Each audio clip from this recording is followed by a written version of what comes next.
adik-adik yang ada di rumah, hari ini kita bertemu kembali di ibadah sekolah hari Minggu kita. Walaupun kita ibadahnya dari rumah, adik-adik harus tetap semangat. Adik-adik yang ada di rumah, jangan lupa untuk mempersiapkan Alkitab dan alat tulisnya ya, karena kita akan memulai ibadah kita. Kita mempersiapkan hati dan pikiran kita akan memulai ibadah kita. Kita angkat pujian kita, matahari bersinar terang, dan adik-adik yang ada di rumah diundang untuk bangkit berdiri.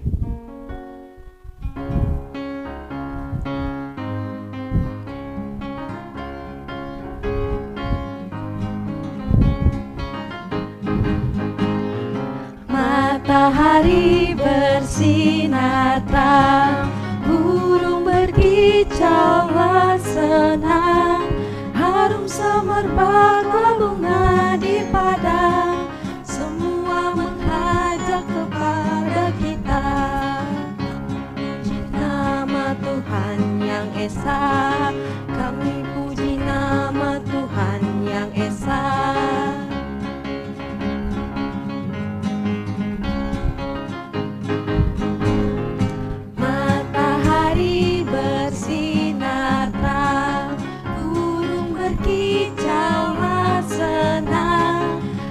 Semerbaklah bunga di padang, semua menghajat kepada kita. Kami puji nama Tuhan yang esa, kami puji nama Tuhan yang esa. Lanjut. Adik-adik yang terkasih, mari kita berdoa sebelum memulai ibadah sekolah minggu kita. Bapak yang terkasih, terima kasih atas penyertaan dan kebaikan-Mu sepanjang hari-hari yang telah kami lalui. Sehingga pagi ini kami dapat kembali beribadah sekolah minggu walaupun masih melalui rumah kami masing-masing. Kami mohon hadirlah bersama kami dan berkatilah kami semua yang akan ambil bagian dalam persekutuan ini. Terima kasih Bapa. Amin. Adik-adik, sebelum kita mendengarkan cerita Alkitab, kita mengangkat satu pujian kita yang berjudul Dengar Dia Panggil Nama Saya.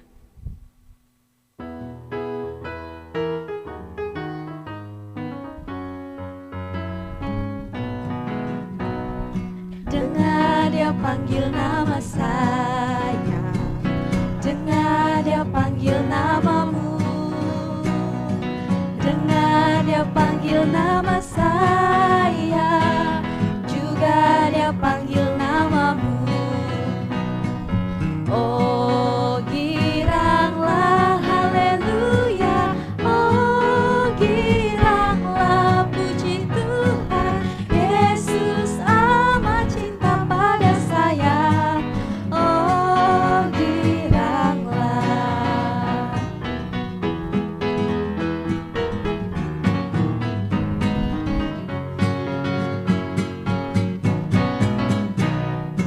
Dengar Dia panggil nama saya, dengar Dia panggil namamu, dengar Dia panggil nama saya, juga Dia panggil namamu. Oh giranglah haleluya, oh giranglah puji Tuhan, Yesus amat cinta pada saya. Oh giranglah. Adik-adik yang ada di rumah, sebelum kita mendengarkan kebenaran dari firman Tuhan, marilah kita bersatu di dalam doa. Kita berdoa. Tuhan Yesus, sekarang kami ingin mendengarkan cerita Alkitab dari Injil Yohanes 11 ayat yang pertama hingga yang ke-45. Curahkanlah kuasa Roh Kudus Tuhan ke dalam hati kami masing-masing, agar kebenaran firman-Mu bisa bertumbuh dan berbuah dalam hidup kami masing-masing. Dalam nama Tuhan Yesus kami berdoa, amin. Adik-adik yang ada di rumah, siapa kemarin yang mengikuti ibadah sekolah minggu secara online di rumah masing-masing? Minggu kemarin kakak masih bercerita tentang mujizat yang dilakukan oleh Tuhan kita Yesus Kristus. Kalian masih ingat nggak ceritanya apa? Ya, ceritanya Tuhan Yesus menyembuhkan orang buta sejak lahirnya. Pada minggu ini juga kakak masih menceritakan tentang mujizat yang dilakukan oleh Tuhan kita Yesus Kristus. Adik-adik tahu nggak mujizat yang dilakukan oleh Tuhan kita Yesus Kristus yang selanjutnya apa? Kalau kalian pengen tahu, kalian buka Injil Yohanes 11 ayat 1 sampai yang ke-45. Kakak tidak bacakan nas Alkitabnya, tapi kakak langsung bawa kalian dalam cerita. Kakak ulangi, kalian bisa buka di Injil Yohanes 11 ayat 1 sampai yang ke-45. Kalian simak baik-baik ya ceritanya, karena nanti kakak akan memberikan beberapa pertanyaan di akhir video kita pada minggu ini. Nah, adik-adik, di Betania, Yesus mempunyai 3 orang sahabat. Sahabat Yesus itu yaitu Lazarus dan kedua saudaranya yaitu Maria dan Marta. Mungkin adik-adik pernah mendengar cerita Maria dan Marta. Maria ini adalah perempuan yang pernah meminyaki kaki Tuhan kita Yesus Kristus dengan minyak mur dan menyekanya dengan rambutnya. Suatu hari Yesus menerima pesan bahwa Lazarus itu sakit parah. Ketika Yesus mendengar berita ini, ia berkata, "Penyakit ini tidak akan berakhir dengan kematian, tetapi aku membawa kemuliaan bagi Allah. Kesakitan di antara umat Allah tidak pernah akan mengakibatkan kematian sebagai hasil terakhir." Kematian memang akan membinasakan, tapi di dalam kitab Yohanes 11 ayat yang ke-26, kematian yang akan membinasakan adalah kebangkitan. Kebenaran terakhir ialah orang yang percaya kepada Kristus tidak akan mati selama-lamanya. Bisa adik-adik lihat di dalam Yohanes 11 ayat yang ke-26. Mengapa Tuhan Yesus mengasihi teman-temannya, Lazarus, Maria, dan Marta? Karena mereka dengan tulus, dengan setia melayani Tuhan kita Yesus Kristus. Apakah Tuhan Yesus pada saat mendengar berita bahwa Lazarus ini sakitnya sangat keras, Tuhan Yesus langsung pergi? Tidak ya adik-adik. Lazarus ini dibiarkan Tuhan Yesus sakit. Karena apa? Karena Tuhan Yesus ingin menunjukkan bahwa kemuliaan Allah ada di tengah-tengah mereka. Di sini Tuhan Yesus menunggu 2 hari lamanya setelah berita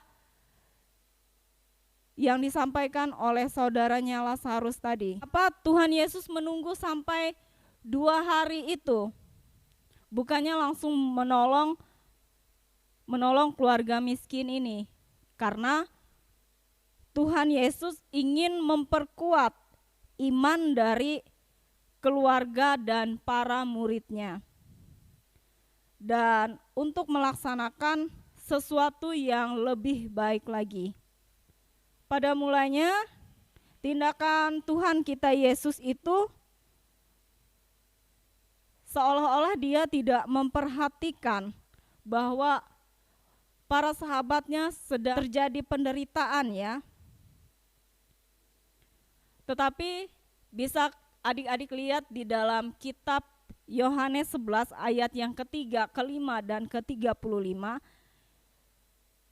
Yohanes beberapa kali menekankan bahwa Yesus mengasihi keluarga itu serta turut merasakan kesedihan mereka. perhitungan waktu dan tujuan Yesus berbeda ya dengan yang mereka ingini.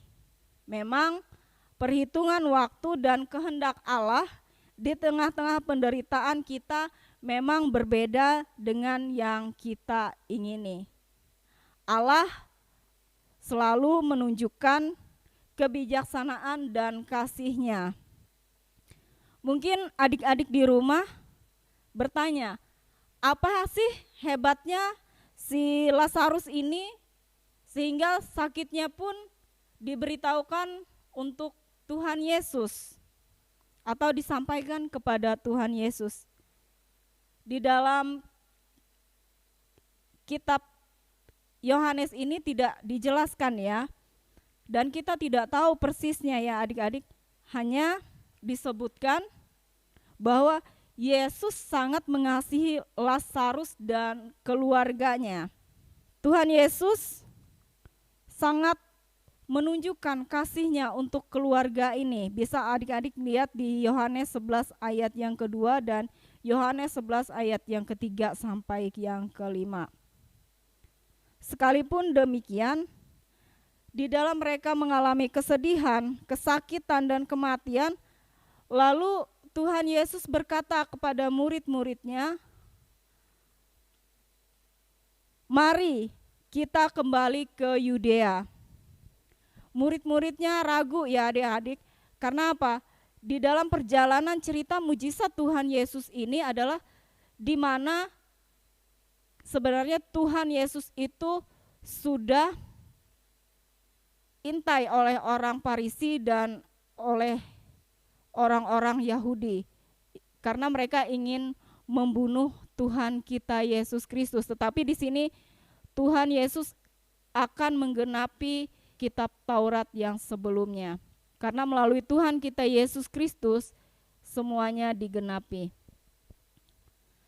Pada saat itu ketika Tuhan Yesus membawa murid-muridnya ke Yudea kembali, para muridnya sangat ragu dan jawab muridnya, tapi guru, beberapa waktu lalu orang-orang di sana ingin membunuhmu. Yesus berkata, Lazarus saudara kita telah tertidur dan aku harus membangunkannya. Murid-muridnya menjawab, Tuhan, kalau Lazarus sedang tidur, dia akan sembuh sendiri. Lalu Yesus berkata dengan terus terang, Lazarus sudah mati. Aku senang kita tidak ada di sana ketika ia meninggal, karena sekarang kamu akan melihat hal-hal menakjubkan supaya kamu dapat percaya. Ketika Yesus sampai di sana, Lazarus telah meninggal selama 4 hari. Marta pergi menemui Yesus dan berkata, Guru, kalau saja engkau di sini, saudaraku tidak akan mati. Tapi aku percaya Tuhan akan memberikan apapun yang engkau minta darinya. Jawab Yesus, Akulah kebangkitan dan hidup. Siapapun yang percaya kepadaku akan hidup meskipun dia meninggal. Setiap orang percaya kepadaku tidak akan pernah mati. Apakah kamu percaya ini? Ya guru, jawab Marta. Saya percaya engkau adalah Mesias, anak Allah. Di mana kamu menaruh Lazarus? Dia bertanya kepada mereka. Mereka mengatakan kepadanya, di makam. Datang dan lihat. Lalu Yesus menangis. Makam Lazarus itu adalah sebuah gua dan batu yang digulirkan di pintu masuknya. Ketika Yesus tiba di makam, ia mengatakan kepada mereka, gulinglah batu itu. Tetapi Marta mengatakan, dia telah mati selama 4 hari. Pasti sudah berbau.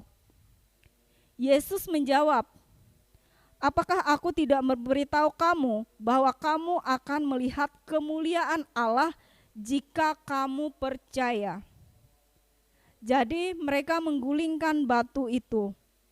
Lalu Yesus menegadah ke langit dan berkata, "Bapa, terima kasih telah mendengarkan aku. Aku tahu Engkau selalu mendengarkan aku, tetapi aku mengatakan ini demi semua orang yang berdiri di sini, sehingga mereka akan percaya bahwa Engkau mengutus aku." Lalu Yesus berseru, "Lazarus, keluarlah." Dan Lazarus keluar. Dia masih terbungkus dengan kain kapan. Yesus berkata kepada mereka, "Bantu dia melepaskan diri dari kain kapan tersebut dan membebaskannya." Banyak orang Yahudi percaya kepada Yesus karena mujizat itu. Tetapi para pemimpin agama Yahudi merasa iri hati sehingga mereka berkumpul untuk merencanakan bagaimana mereka bisa membunuh Tuhan Yesus itu sendiri. Salah satu tanda tertentu bahwa Allah bekerja dalam kehidupan kita ialah bahwa kita mulai menyadari berapa banyak kesengsaraan, kesedihan, dan penderitaan yang disebabkan oleh dosa dunia ini. Bisa adik-adik bandingkan di dalam kitab Kejadian 3 ayat 16 sampai 19 dan kitab Roma ayat yang pasal 5 ayat yang ke-12. Belas kasihan untuk yang menderita dan kebencian terhadap dosa akan tumbuh dalam hati kita bila kita memperhatikannya. Tidak mungkin kita merasa senang dengan dosa kita sendiri. Nah, adik-adik, dari cerita tadi, mujizat yang Tuhan Yesus lakukan yaitu menghidupkan orang yang sudah mati menjadi hidup kembali, itu adalah mujizat dari Tuhan Yesus yang sungguh luar biasa. Orang yang sudah mati bisa dihidupkan kembali. Yesus mempunyai kuasa yang sungguh luar biasa dalam kehidupan kita. Mujizat kebangkitan Lazarus merupakan tanda bahwa Yesus adalah kebangkitan dan hidup. Peristiwa tersebut memperlihatkan apa yang dapat dilakukan Allah untuk semua orang yang percaya, yang telah mati, karena mereka juga akan dibangkitkan. Adik-adik bisa baca di dalam Yohanes 14 ayat yang ketiga dan 1 Tesalonika 4 ayat 13 sampai yang ke-18. Adik-adik yang ada di rumah, bisa nggak kalian menyebutkan salah satu hal yang diperbuat oleh Tuhan Yesus dalam kehidupan ini? Kakak kasih contoh. Kita disembuhkan dari sakit. Kemudian kita juga bisa lancar untuk mengerjakan soal-soal ulangan kita atau ujian kita. Nah, adik-adik yang ada di rumah, kalian bisa menyebutkannya di buku tulis kalian nanti ya. Hal-hal kecil yang dilakukan oleh Tuhan Yesus di dalam kehidupan kita. Ini untuk tugas kalian minggu ini ya. Kalian tulis di bukunya dan kalian jawab. Mujizat yang dilakukan Tuhan Yesus ini ya adik-adik adalah menunjukkan bahwa Dia berkuasa atas maut, supaya kita semua percaya kepada Tuhan Yesus dan mengamini bahwa Tuhan Yesuslah sumber kekuatan kita. Tuhan Yesus memberkati kita dengan firman-Nya. Amin. Adik-adik, untuk merespon cerita Alkitab yang telah disampaikan, kita angkat pujian kita, Ku Menang, Ku Menang.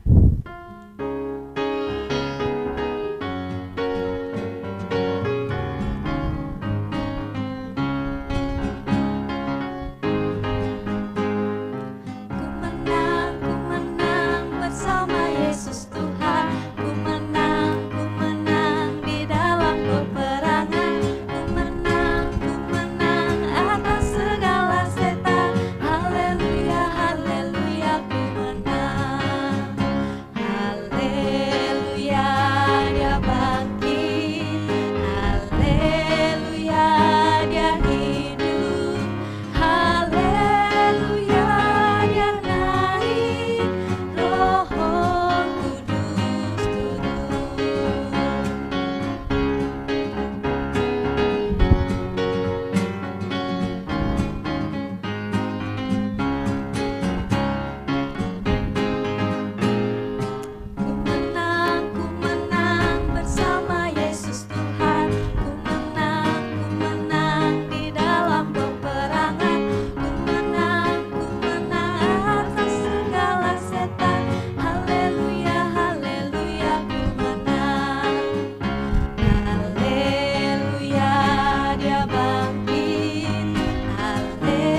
Adik-adik, kita akan mengumpulkan persembahan kita. Selama kita mengumpulkan persembahan kita angkat pujian kita yang berjudul adalah Sukacita di Hatiku.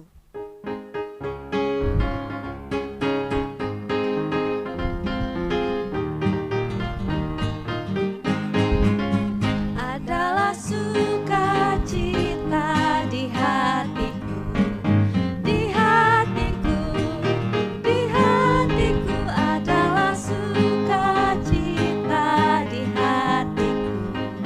Diberikan Tuhanku, aku bahagia bersukacita. Ada kasih Yesus di hatiku. Aku bahagia bersukacita. Ada kasih Yesus di hatiku.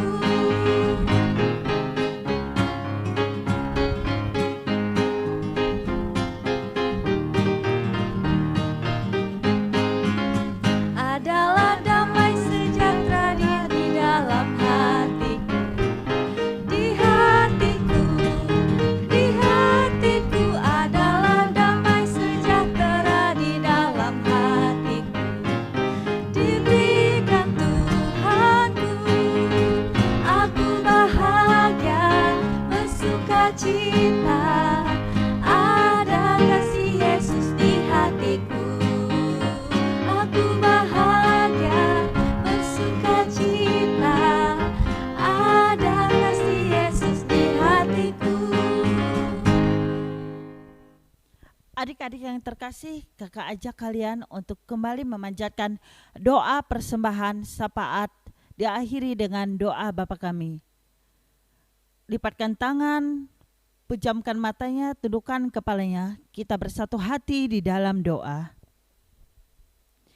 Tiada henti kami mengucap syukur karena kebaikan-Mu dalam hidup kami ya Bapa. Kami merasa bersyukur dan bersukacita karena sebagian dari teman-teman kami telah lulus dari bangku taman kanak-kanak dan sekolah dasar, di mana sebentar lagi mereka akan memasuki jenjang pendidikan yang lebih tinggi. Kami memohon Engkau selalu menyertai setiap langkah mereka untuk meraih cita-cita dan harapan mereka. Begitu juga dengan sebagian dari kami yang akan menanti hasil raport kenaikan kelas. Kami menyerahkan semua angan dan harapan kami padamu. Terima kasih untuk orang tua yang merawat dan memelihara kami. Bersama ini kami juga memohon kesembuhan. Bila ada di antara teman-teman kami yang terbaring sakit, kami mohon kuasa dan mujizat hanya daripadamu saja. Begitu juga Tuhan Yesus, dengan dunia ini kami serahkan semuanya hanya ke dalam tangan pengasihan-Mu. Tutup bungkus kami dengan kuat kuasa Roh Kudus-Mu, supaya kami terhindar dari malapetaka dan segala sesuatu yang jahat yang menimpa kami. Kami yakin dan percaya keselamatan hanya daripadamu saja. Bila tadi kami telah persembahkan sebagian yang dari kami miliki, berkatilah sisa-sisa yang ada pada kami.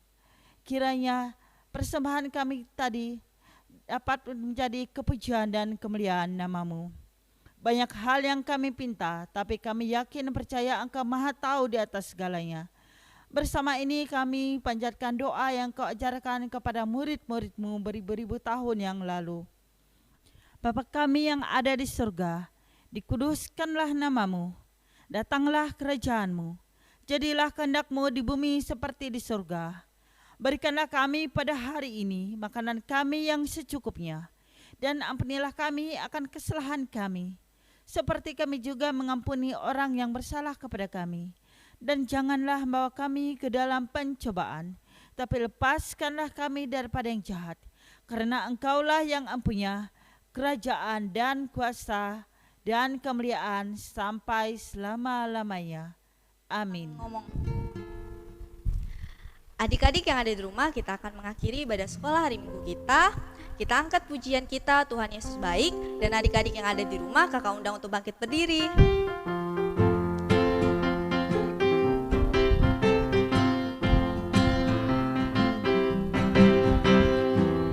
Tiada berkesudahan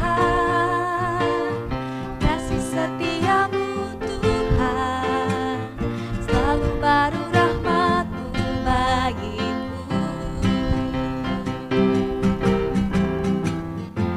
Hari berganti hari,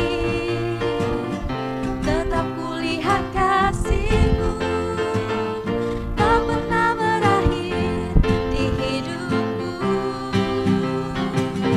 Tuhan Yesus baik, sungguh amat baik, untuk selama-lamanya.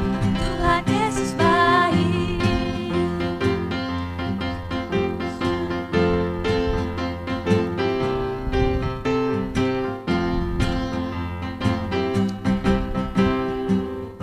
Tiada berkesudahan kasih setiamu Tuhan, selalu baru rahmat-Mu bagiku. Hari berganti hari, tetap kulihat kasih-Mu tak pernah berakhir di hidupku. Tuhan Yesus baik, sungguh amat baik, untuk selama-lamanya. Tuhan Yesus baik, Tuhan Yesus baik, sungguh amat baik, untuk selama-lamanya. Tuhan Yesus baik. Adik-adik, ibadah sekolah hari Minggu kita sudah selesai dan kita masih bertemu di ibadah online minggu depan ya. Dan adik-adik diinformasikan juga pada 28 Juni 2020 yaitu minggu depan kita akan melaksanakan perjamuan kudus dalam rangka perayaan hari pengucapan syukur 185 tahun pekabaran Injil GKE. Diharapkan adik-adik dan orang tuanya mempersiapkan diri ya. Jangan lupa tetap jaga kesehatan untuk adik-adik yang ada di rumah. Sering-sering cuci tangan dan juga jika ingin keluar rumah menggunakan masker ya. Salam sehat, Tuhan Yesus memberkati.